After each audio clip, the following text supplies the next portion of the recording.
इंसान ये समझता है कि आज मैं अच्छी हालत में हूं तो कल भी अच्छी हालत में होऊंगा। ये बड़ी गलत फहमी है। इसका अल्लाह ने कुरान में इन आयतों में जवाब दिया कि क्या हमने तुमसे कोई एग्रीमेंट किया हुआ है कि तुम हमेशा अच्छे ही रहोगे। लोग ऐशो इशरत में है, सेहत है, दौलत है, इज्जत है, तो अल्लाह फरमाते हैं क्या ये समझते हो कि हमेशा ऐसे ही रहोगे? तो ये भी गलत फहमी है।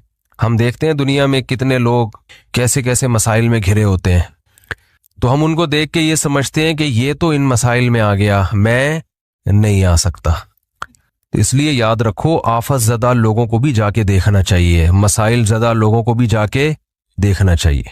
इससे इबरत होती है, इंसान के दिल में खौफ पैदा होता है, तो ये खौफ उसको अमल की तरफ लेकर आता है, क्योंकि इंसानी फितरत है।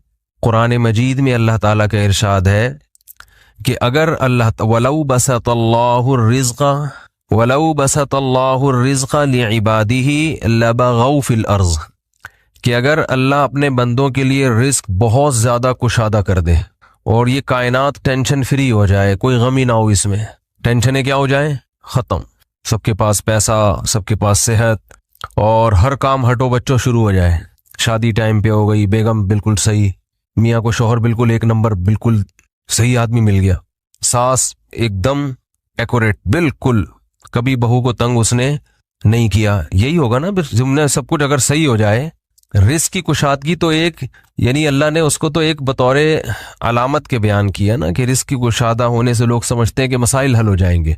तो आयत का मतलब यह है कि अगर इंसानों के सारे मसाइल हल हो जाए, सब खुशहाल जिंदगी शुरू कर दें, सबके सर पे बाल हों, सबकी सेहत अच्छी हो और खाने को सबको सेहतमंद ग़िज़ा मिलती हो, और वही अभी जो मसाइल चलते हैं, बीवी भी ठीक हो, बीवी के लिए मियाँ भी ठीक, सास भी बहुत अच्छी हो, वो चाहती है कि मियाँ बीवी आपस में मोहब्बत से रहें, ससुर साहब भी बहुत नेक, नंदे एक नंबर की हों, बेहतरीन, वो जब अपनी भाभी से मिलती हों अपने भाई की तारीफ करती हों कि हमारा भाई बहुत अच्छा, और जब भाई से मिलती हों कि किसकी तारीफ करती हों, भाभी बहुत अच्छी, इस भाभी को छेड़ना नहीं, इसको तंग नहीं करना, ये चांद सी भाभी है।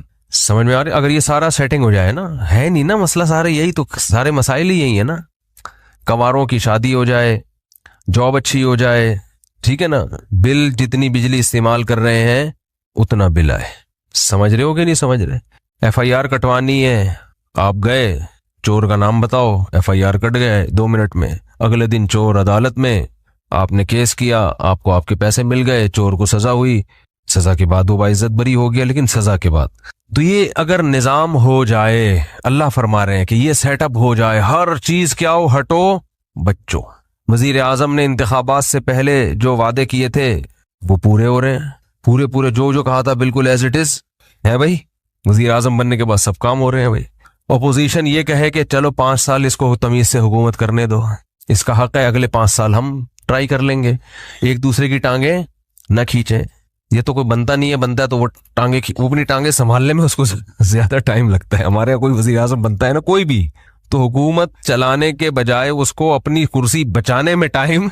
अब आप किसी गवर्नमेंट के ऑफिसर को कहीं बिठाओ कुर्सी पे और उसे बोलो आपके जिम्मे ये प्रोजेक्ट है, मुकम्मल करना है, वो बेचारा सुबह ऑफिस पे कुर्सी पे आगे बैठा, तो एक बंदा आगे कुर्सी खींच रहा है, तो वो कुर्सी को पे टिकने में ज्यादा सलाहियतें खर्च करेगा कौम की खिदमत नहीं करेगा वो। और अगर पहले से ही ना करना चाह रहा हो तो और बहाना मिल जाएगा उसको। तो इस कायनात में, इस जमीन में कुछ सही हो रहा है, कुछ उल्टा उल्टा पुल्टा, कुछ सही। कोई आप किसी से कोई बात समझा रहे हैं वो समझ जाए, आप किसी से कोई बात कर रहे हैं वो क्या हो जाए, वो बात समझ जाए। ऐसा होता है, समझाते हो अगला समझ ही नहीं रहा होता, आदमी कहते इसको देखो पागल हो गया है। तो अगर इस दुनिया में सब कुछ सही सही, बिल्कुल हर चीज एक्यूरेट होना शुरू हो जाए, अदालतों में इंसाफ, पुलिस को पता हो कि किसको गिरफ्तार करना है, ठीक है ना, पुलिस को पता चल जाए कि यहाँ डकैती होने वाली है, हमने यहाँ पहले से पहुंच जाना है, और पुलिस देख के आपको अंदाजा हो जाए कि ये जगह महफूज है, यहाँ पर हम बैठ के चाय पी सकते हैं, यहाँ कुछ नहीं होगा। वो उल्टा रहा है, पुलिस की मोबाइल खड़ी है, बेटा निकलो यहां से, अल्लाह खैर करे, पता नहीं क्या होने वाला है यहाँ पे। डॉक्टर आपको वो दवा लिख के दे, अगर एक ही मेडिसिन है, कंपनियां 2 मुख्तलिफ हैं, तो वो आपकी खैर ख्वाही में आपको वो कंपनी की दवा रिकमेंड करे जो सस्ती है आपके लिए, हालांकि रिजल्ट उसका वही है जो महंगी दवा का है, लेकिन वो सस्ती इसलिए लिख के दे रहा है कि भाई आपके पैसा बचेगा, आपका खर्चा बचेगा। जहां टीका लगाना है वहीं लगा रहा है ठीक है ना। वो जब दवा लिख के देता है तो मेडिकल स्टोर वाले की समझ में उसकी स्पेलिंग आ रही हो, क्योंकि मेरे साथ ऐसा हो चुका है। डॉक्टर ने कीड़े मकोड़े बनाए, मैं दवा लेकर आया, वो गलत दवा दे दी मेडिकल वाले ने। एक तो हमने खा ली, अगली दफा जब देखा तो मुझे अंदाजा हुआ यार ये कुछ अजीब सी लग रही है, ये कुछ क्या दे दिया। गया तो उसने कहा सॉरी गलत दवा दे दी मैंने। तो वो डॉक्टर की स्पेलिंग की कीड़े मकोड़ों की वजह से।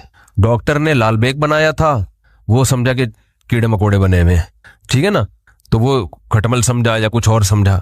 तो हर चीज अगर तमीज से हो, ना जाली हकीम हो, और डॉक्टर भी बिल्कुल फिट फाट, हुक्मरान भी, फौज भी अपनी जिम्मेदारियां 100% पूरी कर रही हो, उसमें भी करप्शन बिल्कुल भी ना हो, एकदम हटो बच्चों होगा, तो पता है क्या होगा, निजाम आलम तबाह हो जाएगा।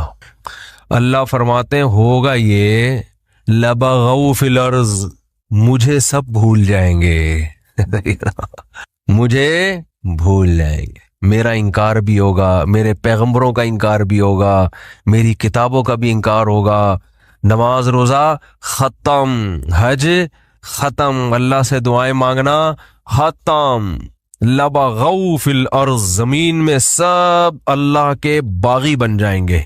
समझते होगे नहीं समझते, इसलिए आप चाहते हो कि टेंशन खत्म हो जाए। अल्लाह कहते हैं ये तो नहीं खत्म होगी, मुझे तो कोई मानेगा ही नहीं, फिर टेंशन में ही तो अल्लाह याद आता है, पेट भरमों को अल्लाह थोड़ी याद आता है। तो लबगौ फिल अर्ज़, जमीन में सब क्या करेंगे, अल्लाह की नाफरमानी। ये बात पता नहीं किस बात पे शुरू की थी, यहां कहां से आ गई। हाँ, तो मैं ये अर्ज कर रहा था कि अल्लाह ने कुरान में इरशाद फरमाया कि तुम ये समझते हो कि आज अच्छे हो तो कल भी अच्छे रहोगे, ये जरूरी नहीं है। तो मसाइब हैं, मुसीबतें हैं, कुछ भी हो सकता है मुस्तकबिल में, अल्लाह बचाए फालिज भी हो सकता है, किडनी फेल हो गया, मालदार थे गरीब हो गए, घर में मोहब्बत थी लड़ाइयां शुरू हो गई, बेरोजगार हो गए, सेहत तबाह हो गई, जानी दुश्मनियां पैदा हो गई, कुछ भी हो सकता है। और इस खुशफहमी में मत रहो कि आज अच्छी हालत में हो तो कल भी लाजमी अच्छी हालत में रहोगे, क्योंकि अमलकुम किताबुन फीही तदरुसून, क्या तुमने किसी किताब में पढ़ा है कि तुम्हारे साथ अच्छा ही होता रहेगा, या हमने कस्में उठाई हुई हैं तुमसे, कस्में ली हुई हैं क़यामत तक के लिए कि तुम अच्छे ही रहोगे। अल्लाह फरमाते हैं ऐसा बोलो भाई नहीं है। तो अच्छा, ये तो बात आ गई, तो एक छोटी सी बात ये भी कहता चलूं कि देखो इससे पता चलता है कि गमों के साथ समझौता कर लेने की जरूरत है। ये जो हम ये चाहते हैं ना मेरी हर टेंशन दूर हो लाजमी, ये बात ही गलत है।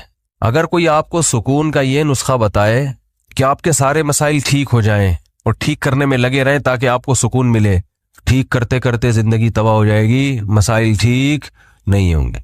इन्हीं मसलों में ही खुश रहना है, समझ रहे हो कि नहीं समझ रहे?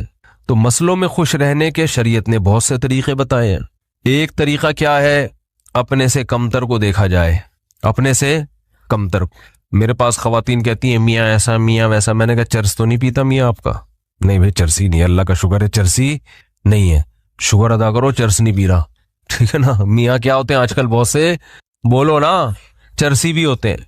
भाई मियाँ टाइम नहीं देता, वो भाई रात को तो घर में आ जाता है ना, हाँ रात को आ जाता है, बाकी सारा दिन दोस्तों में बैठे रहता है। ऐसे ऐसे मियाँ भी हैं आवारागर्दी में ही लगे रहते हैं, रात भी घर में बेगम को टाइम बोलो ना नहीं देते। तो अपने से कमतर को देखो ना। मेरे मियाँ जो है ना वो खर्चा नहीं उठाते, ओ भाई बुनियादी नान नफका मिल रहा है, रोटी, दोपहर का खाना, रात का, वो खातून कहते हैं नहीं सिर्फ यही थोड़ी होता है, मुझे पता है यही नहीं होता, लेकिन बहुत से ये भी नहीं कर रहे होते, बहुत से ये भी नहीं कर रहे होते। फिर औरतें तरसती हैं कि चलो आधा तुम कर लेना, आधा राशन हम डाल लेंगे, शादी तो कर लो, ठीक है ना, कोई अच्छा मियाँ तो मिल जाए। ये कम से कम पूरा खर्चा तो उठा रहा है, अगरचे वो पूरा इतना नहीं दे रहा जितना आम लोग देते हैं, गुजारा तो हो रहा है ना। मियाँ का नाम तो लगा हुआ है। सास के मसले बहुत घरों में, सास ये करती है, सास वो करती है, तो मैं बताता हूँ सासें तो इससे भी ज्यादा खतरनाक होती हैं। तो नबी, अच्छा मर्द के बारे में भी ऐसा ही है, भाई बेगम ये नहीं करती, वो नहीं करती, ये नहीं करती, अबे फलां की बेगम को जाके देख ठीक है ना, फलां को जाके देख, तू शुक्र अदा कर एक साहब ने, बड़े दीनदार थे, वो कह रहे यार मेरी बेगम जो है ना वो सही पर्दा नहीं करती है, मेरी बेगम जो है ये करती है वो करती है, दीनदार नहीं है। तो मैंने कहा यार नमाज पढ़ती है? उसने कहा। मैंने कहा मोटा मोटा पर्दा करती है, ऐसे तो नहीं बिल्कुल ही मॉडर्न और लड़की बन के स्कर्ट पहन के जा रही हो? कह रहे नहीं नहीं ऐसे। मैंने कहा शुक्र करो भाई, ऐसे ऐसे लोग हैं, खुद दीनदार हैं, हाजी नमाजी। बेगम साहिबा स्लीवलेस कपड़े पहन के बाजारों में घूमती हैं, तो शुक्र अदा करो, चलो वाजिबी पर्दा तो है ना, कम से कम ज्यादा के चक्कर में बस गुजारा चलाओ। क्योंकि मसाइल है ना, बड़ी मुसीबत से बचने के लिए छोटी मुसीबत को बर्दाश्त करना पड़ता है। अलैदगी के बाद बड़ी मुसीबतें हैं, वो ज्यादा टेंशन है वो। क्योंकि याद रखो शैतान जो है ना ये बहुत बड़ी फिल्म है, आपको बता दूं मैं। शैतान इतनी बड़ी फिल्म है ना कि मैंने दुनिया में शैतान से बड़ी फिल्म नहीं देखी। ये पता है क्या करता है कमबख्त, जब आप साथ रहोगे ना तो एक दूसरे की नेगेटिव चीजें लेकर आएगा सामने। जिस दिन आप में अलैदगी हुई आप एक दूसरे की पॉजिटिव चीजें याद दिलाता है। फिर ये जिन मियाँ बीवी में भी तलाकें हुई है ना, तो जब साथ रह रहे थे तो शौहर भी बीवी की नेगेटिव चीजों को, औरत भी शौहर की नेगेटिव चीजों को ज्यादा देख रहे होते हैं। ये भी नहीं करती, ये भी नहीं करती, वो कहती है ये भी नहीं करता, वो भी नहीं करता। जब तलाक होती है ना शैतान अलैदगी, फिर आदमी कहता है यार इसमें तो ये भी करती थी, ये तो ये भी करती थी ये तो ये भी। कहीं और शादी हो जाएगी ना, फिर आप कहोगे यार पुरानी वाली कम से कम ऐसी कमबख्त तो नहीं थी, उसमें इतना तो शऊर था यार। ठीक है तमीज से बात नहीं करती थी, लेकिन यार इतना तो था कि अगर मैं चाय का बोलता तो चाय तो बना के दे देती थी। ये शैतान है। हालांकि अब शरीयत कह रही है पुरानी वाली को छोड़ो, अब नई की खूबियां देखो। लेकिन जब नई होगी ना तो पुरानी की खूबियां और नई की खामियां, और वो जब कहीं और शादी करेगी तो नए वाले की खामियां, पुराने वाले की खूबियां। और बता भी रही होती हैं कि आपसे शादी हो गई, आप जो है ना चलो जैसा भी था मेरा पुराना मियाँ, कम से कम जब भी उसको मैंने बोला खरबूजे का, उसने खरबूजा ला के मुझे दिया है, और अच्छी सब्जी अच्छी लाते थे वो। इनको तो टमाटर खरीदने नहीं आते। ये शैतान इतनी बड़ी चीज है कि आपको क्या बताऊं मैं। हर चीज में ये क्या लेके जाता है, नेगेटिव। तो आपने शैतान के उल्टा चलना शुरू कर दो तो हर चीज क्या हो जाएगी, पॉजिटिव हो जाएगी। तबलीग वाले क्या खानदानी मिसाल देते हैं। ये गोरों के पास ये मोटिवेशन की चीजें आपको नहीं मिलेंगी।